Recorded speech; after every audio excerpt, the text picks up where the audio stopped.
Hello and welcome to the Commander's Quarters, your Magic the Gathering source that helps you command your budget.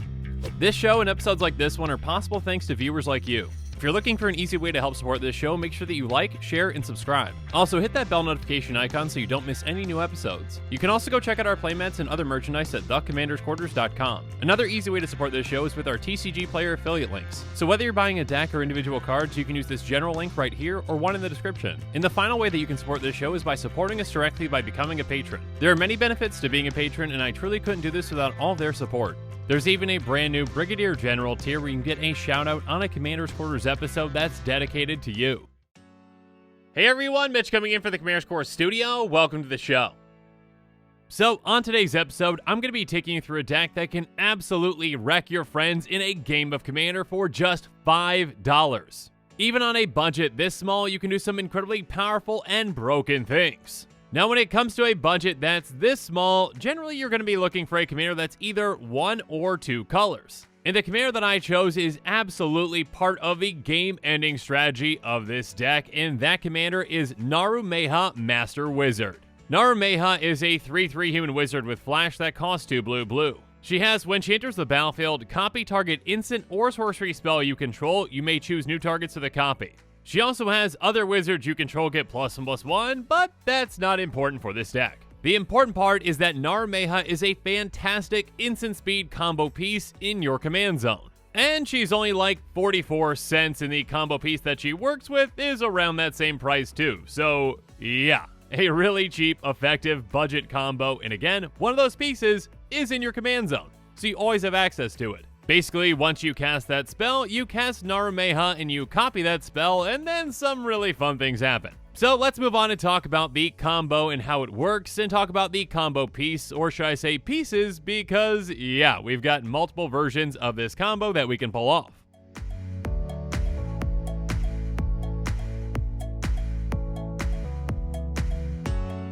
And the best card that Narumeha combos with is the Golden Pig of this deck, which is the #1 card out of her 99. And the Golden Pig of this deck is Ghostly Flicker. Ghostly Flicker is an instant that costs 2 and a blue, and it says exile 2 target artifacts, creatures, and/or lands you control, then return those cards to the battlefield under your control. This card is brokenly good with Narumeha. Essentially, the combo is quite simple. Once you've got 7 mana and this in your hand, you're good to go whenever you want. Again, you can do this on your opponent's turn if you really want to. You cast Ghostly Flicker and you can target anything. Let's just even say you target 2 lands that you control. Before that resolves though, you cast Narumeha and then you target Ghostly Flicker. So Narumeha is going to make a copy of Ghostly Flicker and you can choose new targets. And then the targets that you choose with that copy are going to be Narumeha and then whatever else you want. Let's just say again one of your lands. So the original Ghostly Flicker is still on the stack, and the copy is going to resolve. So the copy of Ghostly Flicker is going to blink Narumeha and that land. Both come back into play, your land comes into play untapped so you can tap it for mana, and then Narumeha comes back into play and her ETB triggers again.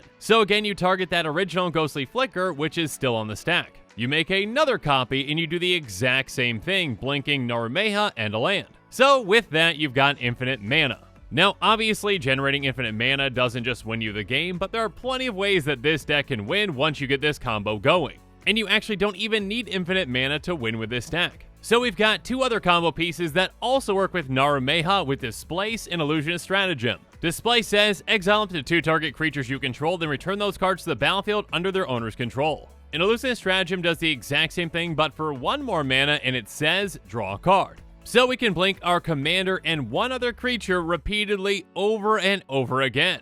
And again, with Illusionist Stratagem, we're going to be drawing as many cards as we need to get to the exact cards that we need to win. Now, what other key pieces do we need to win and actually just make this deck function? Well, now let's jump into some more cards to find out.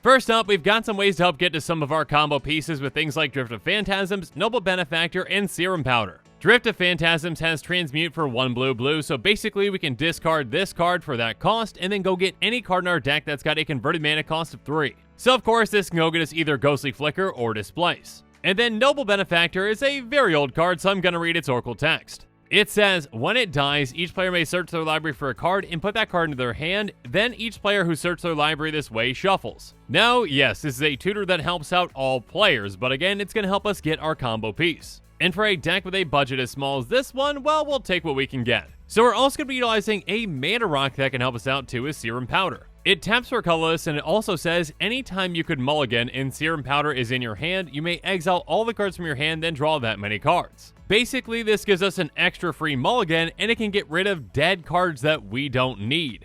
So if this is in our hand when we're deciding whether to keep the hand or not, and our combo pieces aren't, well, we can just ditch that, and we've got 7 less cards in our deck now. And reducing the amount of cards in our deck makes it more likely that we're either going to have or draw into our combo piece. And again, if we draw this later in the game, it's just a mana rock, which is fine. And when it comes to other mana rocks, we really have to make do with what we can get at this budget. So we're also going to be running Power Stone Shard, Spectral Searchlight, and Seer's Lantern, which each essentially just cost 3 and tap for 1. Now, Seer's Lantern can technically help us just scry a ton if we're going infinite with Ghostly Flicker, so yes, this could help us combo off, technically. And actually, with our next mana rock, Dungeon Map, with that Ghostly Flicker combo, we can actually win by venturing into the dungeon infinitely. And then Letter of Acceptance can help us out in a different way. It can tap to add 1 mana of any color, and we can pay 2 and tap and sacrifice it to draw a card. And we even have a mana dork that we can fit into our budget with Milliken.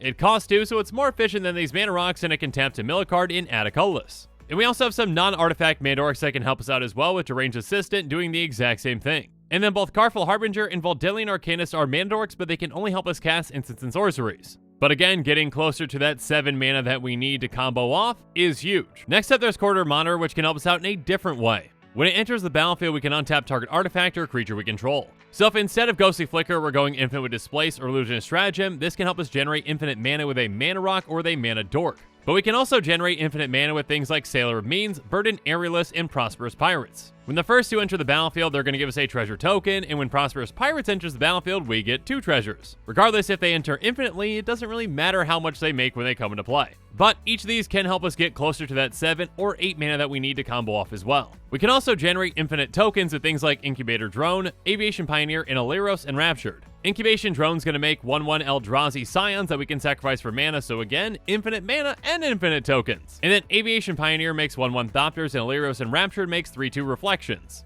So generating infinite tokens by abusing these ETBs is definitely one way that this deck can win, though again, that will take us a turn to actually finish off our opponents. Or I guess I should say, kind of like half a turn, since we can combo at instant speed. So just before our turn starts, we combo off, get all those creatures, and then we swing and win out of nowhere. But now let's talk about some ways to actually dig to get to our combo pieces and to actually win once we are comboing in different ways.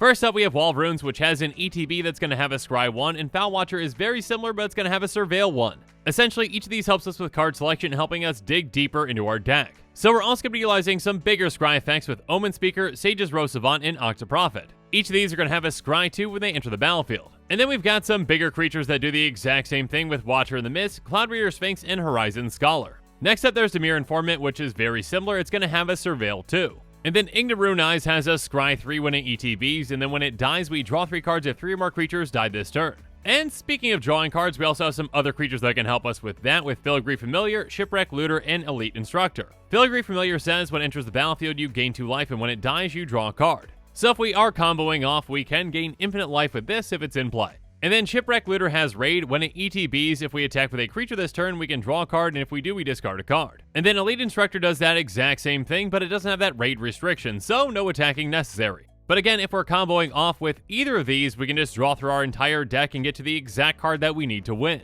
And of course, we've got some ETBs that provide us straight up card advantage with things like Skyscanner, Tome Raider, and Muse Drake. Each of these have, when they enter the battlefield, draw a card. So with these, we can essentially draw our entire library and win from there. Again, with Ghostly Flicker, we also have infinite mana, so yeah, plenty of ways to win with that. Next up, we've got some more ETB draws with Nimble Innovator, Griff Vanguard, and Sir Eleonora the Discerning. Sir Eleonora also has spells your opponents cast that target Sir Eleonora cost 2 more to cast, so there's a little bit of protection there too. And then next up, we actually have a dependent ETB with Skull of the Stars, which has, when it enters the battlefield, if you control an artifact, draw a card. And speaking of dependent card draw, there's Cephalid Sage, which has Threshold. As long as you've got 7 or more cards in your graveyard, Cephalid Sage has, when it enters the battlefield, draw 3 cards, then discard 2 cards. And then Pondering Mage has, when it enters the battlefield, look at the top 3 cards of your library, then put them back in any order. You may shuffle your library, draw a card. So this can really help us get to the cards that we need, and if we're not seeing them, well, we can just shuffle and draw. And we can actually get our combo pieces back if we really need to with something like Scholar of the Ages. She has, when she enters the battlefield, return up to 2 target instant and/or sorcery cards from your graveyard to your hand. And then Soaring Show-Off has an ETB that makes everyone draw, which can actually be a way to finish off our opponents, especially in combination with our best finishers, which are Draugr Thought Thief, Homarade Explorer, and Sage's Road Denizen. Draugr Thought Thief has, when it enters the battlefield, look at the top card of target player's library. You may put that card into their graveyard. So this can help us get rid of dead cards off the top of our library or mill an opponent out if we're going infinite. Homarade Explorer has, when it enters the battlefield, we're going to make target player mill 4 cards. And then Sage's Road Denizen says, whenever another blue creature enters the battlefield under your control, target player puts the top 2 cards of their library into their graveyard. So with Sage's Road Denizen in play, we actually only have to blink our commander infinitely and we just win. But outside of ways to win and to help with our strategy, what are some ways that we can throw a wrench into our opponent's plans?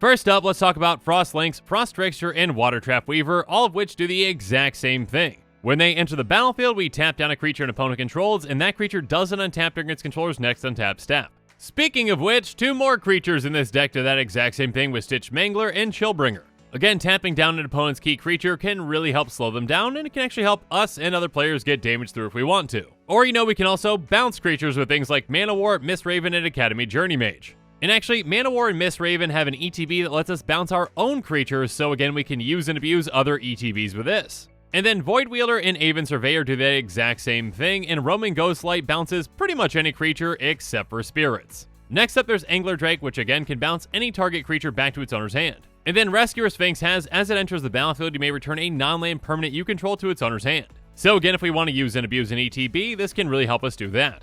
And finally, there's Meteor Golem, which has, when it enters the battlefield, destroy target non-land permanent an opponent controls. So if this is in play and we're comboing off and going infinite, well, we can just kind of rub it in a little bit and destroy all of our opponent's non-land permanents just for fun. But now that we've talked about every single non-land card in this deck, let's talk about the price.